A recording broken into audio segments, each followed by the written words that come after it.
போல நெஞ்சம் கொண்ட அண்ணன் தம்பி யாரும் இல்லை. தன்னை போல என்னை எண்ணும் நீயும் நானும் ஓர் தாய் பிள்ளை. தம்பி உந்தன் உள்ளந்தானே அண்ணன் என்றும் வாழும் எல்லை.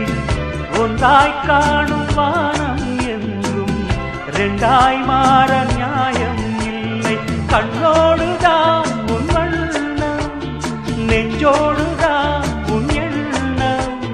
முன்னேறு நீ மென்மேலும், என் ஆசைகள் கைகூடும். இந்த நேசம் பாசம் நாடும் வாழ்க தென்பதுரை. நம்மை போல நெஞ்சம் கொண்ட அண்ணன் தம்பி யாரும்